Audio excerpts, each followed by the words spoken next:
पुरंदरगडाला नखा इतका धक्का लागता कामा नये. आम्ही पुरंदरगडाच्या बदली देऊ 23 किल्ले. महाराजांनी 23 किल्ले देण्याचा शब्द दिला.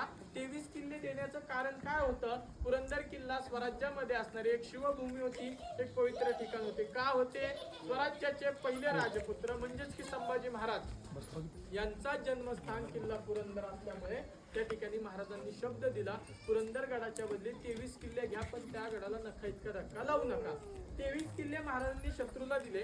23 गडांमध्ये एक गड बळकट शत्रूच्या हाती गेला. त्या गडाचे वर्णन कसे होते माहितीये का तुम्हाला?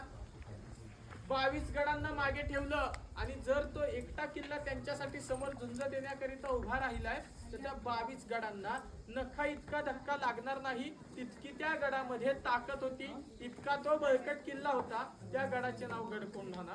तुम्ही ज्या गडावरती आता आहात हा गड कोंढाणा पुरंदरच्या तहामध्ये शत्रूच्या हाती गेला.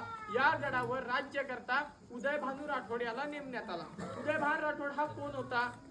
उदयभान राठोड हा एक हिंदू किल्लेदार होता, एक राजपूत किल्लेदार होता. हिंदू असून राजपूत असून उदयभानानं मुघल धर्म स्वीकारला.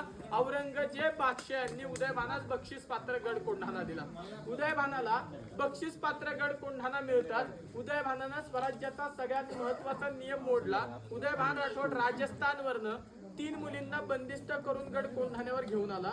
कमल कुमारी, देवल देवी, पद्मशिला अशी त्या मुलींची नावे आहेत. तुम्ही या ठिकाणी त्या मुलींची समाधी पाहू शकता. याच त्या 3 मुली ज्या मुलींना उदयभानानं गडावर बंदी केलं होतं. बंदी केल्यानंतर गडाचा सगळ्यात शेवटचा कोपरा त्या उदयभानानं निवडला. त्याला बुरुजाला नाव दिले कलावंतिनीचा बुरुज.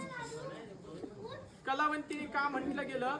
नाचणे ही कला आहे, मुली नाचल्या म्हणून कलावंतिनी असं त्या बुरुजाला नाव देण्यात आलं. मुलींची नाचगाणी चालू झाली आणि मुलींवर अत्याचार चालू झालेले असताना आपलं या ठिकाणी समोर जर तुम्ही लक्ष दिलं छोटा टावर दिसतोय, हा आपल्या गडाचा बाल्य किल्ला. मुलींवर अत्याचार चालू झालेले असताना बाल्य किल्ल्यावर शत्रूचा हिरवा ध्वज फडकत असताना इथून समोर जो आपल्याला राजगड किल्ला दिसतो, या राजगडावर जिजामातेंच्या हृदयामध्ये गड कोंढाणा बाणासारखा टोचू लागला. बाणासारखा टोचणारा किल्ला शुभा आज अष्टमीला निघायचं, नवमीला गड कोंढाणा आपल्या हाती आला पाहिजे, हा असा जिजामातेंनी रागाच्या भारामध्ये आदेश दिला. एका दिवसामध्ये गड कोंढाणा ताब्यात घ्यायचा. महाराजांची लगबग चालू झाली.